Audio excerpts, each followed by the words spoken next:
ശ്രീ അയ്യങ്കാളി തിരുവനന്തപുരം ജില്ലയിലെ തെക്കേ ഏകദേശം തെക്കേ അറ്റത്തിനോടടുത്ത് സ്ഥിതി ചെയ്യുന്ന വെങ്ങാനൂർ എന്ന ഗ്രാമത്തിലാണ് അയ്യങ്കാളി ജനിച്ചത്. വയലുകളും തെങ്ങുകളും കായലുകളെല്ലാം തൊട്ടപ്പുറത്ത് സമുദ്രവും എല്ലാം നിറഞ്ഞ പ്രകൃതി പൂർണ്ണമായും അനുഗ്രഹിച്ച നാട് വെങ്ങാനൂർ. ആ വെങ്ങാനൂർ ഗ്രാമത്തിലാണ് 1863 ആഗസ്റ്റ് മാസം 28-ാം തീയതി അയ്യങ്കാളി ജനിക്കുന്നത്. അദ്ദേഹം അന്നെല്ലാം താഴ്ന്ന ജാതിയിൽപ്പെട്ടവർക്ക് വിദ്യാഭ്യാസം നിഷിദ്ധമായിരുന്നു. ക്ഷേത്രപ്രവേശനമില്ലായിരുന്നു. മുതിർന്ന സമുദായത്തിൽപ്പെട്ടവർ, അതായത് സവർണ വിഭാഗത്തിൽപ്പെട്ടവർ നടക്കുന്ന വഴിയിൽ കൂടി താഴ്ന്ന ജാതിയിൽപ്പെട്ടവർക്ക് നടക്കാൻ അനുവാദമില്ലായിരുന്നു. അങ്ങനെ അയ്യങ്കാളിയുടെ സമുദായത്തിൽപ്പെട്ടവർക്കും വഴി നടക്കാനോ ക്ഷേത്രത്തിൽ പോകാനോ വിദ്യാലയങ്ങളിൽ പോയി വിദ്യ അഭ്യസിക്കാനോ ഉള്ള അനുവാദം ഇല്ലാതിരുന്ന ഒരു കാലഘട്ടം. എന്തിന് അത്തരം സമുദായങ്ങളിൽ ജനിച്ച സ്ത്രീകൾക്ക് മാറുമടയ്ക്കുന്നതിനുള്ള സ്വാതന്ത്ര്യം പോലും ഇല്ലായിരുന്നു. ആഭരണങ്ങൾ ധരിക്കാൻ സ്വാതന്ത്ര്യമില്ലായിരുന്നു. വൃത്തിയായി നടക്കാനുള്ള സ്വാതന്ത്ര്യമില്ലായിരുന്നു. ഇന്ന് സങ്കല്പിക്കാൻ പോലും കഴിയാത്ത ആ കാലഘട്ടത്തിലാണ് ശ്രീ അയ്യങ്കാളി ജനിക്കുന്നത്. വളരെ ചെറുതിലെ തന്നെ അദ്ദേഹം നിലവിലുള്ള സാമൂഹ്യ വ്യവസ്ഥയ്ക്കെതിരായി, നിലവിലുള്ള ജാതി വ്യവസ്ഥയ്ക്കെതിരായി, നിലവിലുള്ള സാമൂഹ്യ നിയമങ്ങൾക്കെതിരായി ചിന്തിക്കാൻ തുടങ്ങി. അദ്ദേഹം ചെറുപ്രായത്തിൽ തന്നെ അഭ്യാസ മുറകൾ, കായിക അഭ്യാസ മുറകൾ കരസ്ഥമാക്കി. അദ്ദേഹം വളരെ താഴ്ന്ന നിലവാരത്തിൽ ജീവിച്ച തന്റെ സമുദായ അംഗങ്ങളെ ഉയർത്തിക്കൊണ്ടുവരുന്നതിന് വേണ്ടിയുള്ള പ്രയത്നങ്ങൾ, അത് എങ്ങനെയാവണം എന്നതിനെ കുറിച്ചുള്ള ചിന്ത അദ്ദേഹത്തെ വല്ലാതെ അലട്ടിയിരുന്നു. അന്ന് അയ്യങ്കാളിയുടെ സമകാലീനരായിരുന്ന ശ്രീ അയ്യാവ് സ്വാമി, ശ്രീനാരായണ ഗുരു, ശ്രീ ചട്ടമ്പി സ്വാമികൾ തുടങ്ങിയവരുമായി അടുത്ത് ബന്ധം പുലർത്തുകയും പലപ്പോഴും തയ്ക്കാറുള്ള അയ്യാവ് സ്വാമിയുടെ വസതിയിൽ ചട്ടമ്പി സ്വാമികളും ശ്രീനാരായണ ഗുരുവും വരുമ്പോൾ അവിടെ അയ്യങ്കാളിയും അറിഞ്ഞെത്തുമായിരുന്നു. അങ്ങനെ മൂവരും വളരെ ഗാഢമായ സൗഹൃദ ബന്ധത്തിൽ ആയി എന്ന് മാത്രമല്ല, പല ചർച്ചകളും അയ്യാവ് സ്വാമിയുടെ വസതിയിൽ വെച്ച് നടക്കുകയും ആ ചർച്ചകളിലെല്ലാം അയ്യങ്കാളി പങ്കുചേരുകയും ചെയ്തു. സമൂഹം നേരിടുന്ന അന്ധവിശ്വാസങ്ങളെ എങ്ങനെ ഇല്ലായ്മ ചെയ്യാം, ജാതീയമായ ഉച്ചനീചത്വങ്ങളെ എങ്ങനെ ഇല്ലായ്മ ചെയ്യാം, പൊതുവഴിയിൽ എല്ലാവർക്കും നടക്കുന്നതിനുള്ള അവകാശം എങ്ങനെ നേടിയെടുക്കാം, ക്ഷേത്രങ്ങളിൽ പ്രവേശിക്കുന്നതിനുള്ള അവകാശം എങ്ങനെ നേടിയെടുക്കാം, പ്രമാണിമാരിൽ നിന്നും, അതായത് ജന്മിമാരിൽ നിന്നും തന്റെ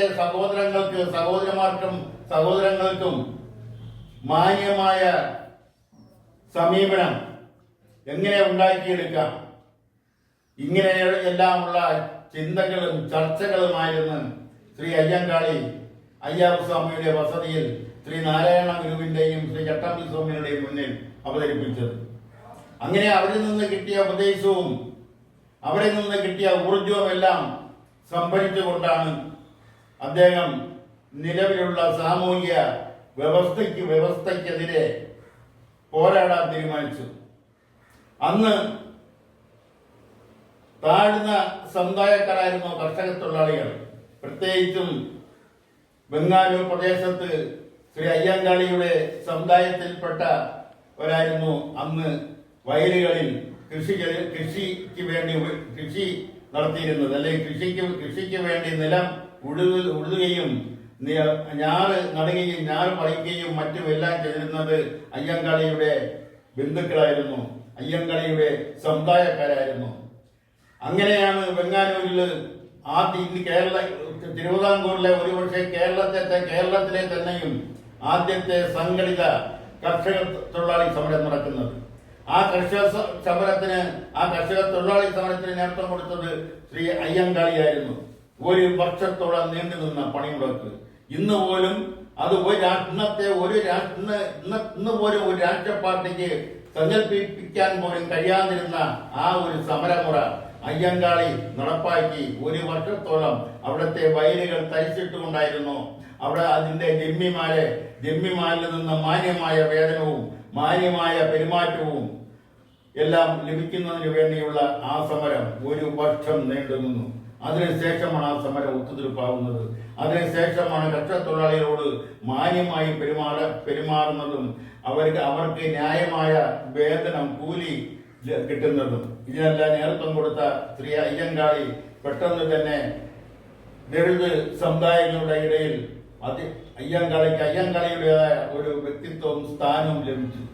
അയ്യങ്കാളി പറയുന്ന വാചകങ്ങൾ അത് വേദവാക്യം പോലെ അവർ ഉൾക്കൊള്ളുകയും അതനുസരിച്ച് അവർ പ്രവർത്തിക്കാനും തുടങ്ങി.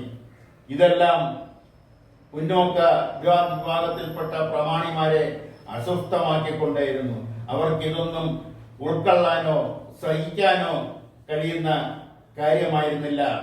അയ്യങ്കാളി എങ്ങനെയെങ്കിലും വകവരുത്തിയേ മതിയാവൂ എന്ന പ്രമാണിമാരുടെ തീരുമാനത്തിന് അനുസൃതമായി ഒരു ദിവസം അയ്യങ്കാളി അതിനു മുമ്പ് തന്നെ അയ്യങ്കാളി തിരുവിതാംകൂറിൽ പല പ്രത്യേകതകളും നടത്തി.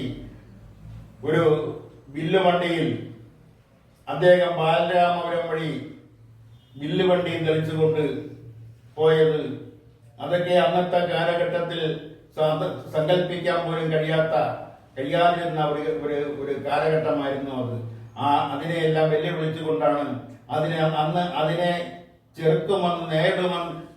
നേരിടുമെന്ന പ്രഖ്യാപനത്തോടെയാണ് വില്ലുവണ്ടിയും നയിച്ചുകൊണ്ട് അദ്ദേഹം ബാലരാമപുരത്തെ ദേശീയ പാതയിലൂടെ കടന്നുപോയത്.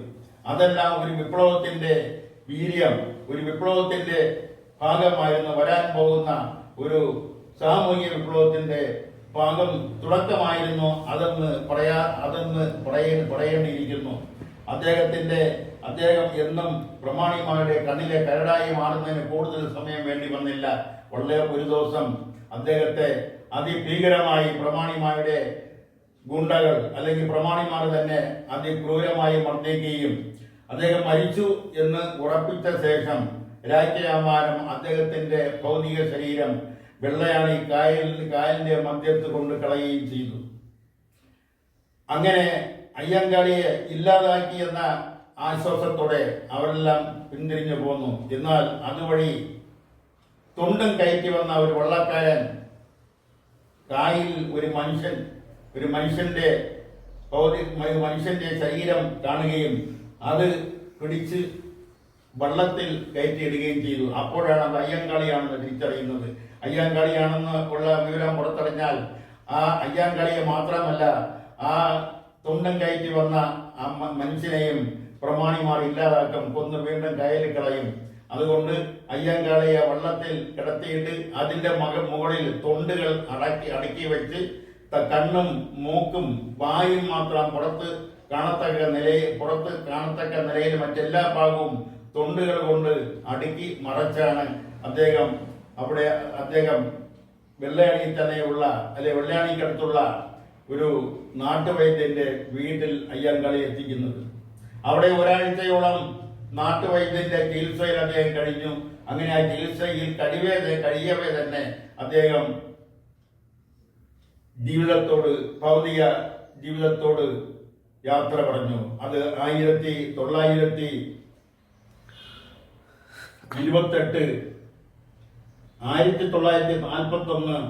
ജൂൺ മാസം 18-ാം തീയതിയായിരുന്നു ആ സംഭവം. ആ ജൂൺ 18-ാം തീയതി അയ്യങ്കാളി വിട പറഞ്ഞു. അദ്ദേഹം സ്ഥാപിച്ച ഒരു സംഘടനയുണ്ട്. 1907 ആ സംഘടന അദ്ദേഹം സ്ഥാപിച്ചത്. സാധു ജന പരിപാലന സംഘം എന്നാണ് ആ സംഘടനയുടെ പേര്. അതിന്റെ സെക്രട്ടറി ശ്രീ അയ്യങ്കാളി തന്നെയായിരുന്നു. അതിന്റെ പ്രസിഡന്റ് സി കൃഷ്ണപിള്ള എന്ന മുന്നോക്ക സമുദായത്തിൽ തന്നെ പെട്ട ഒരാളായിരുന്നു.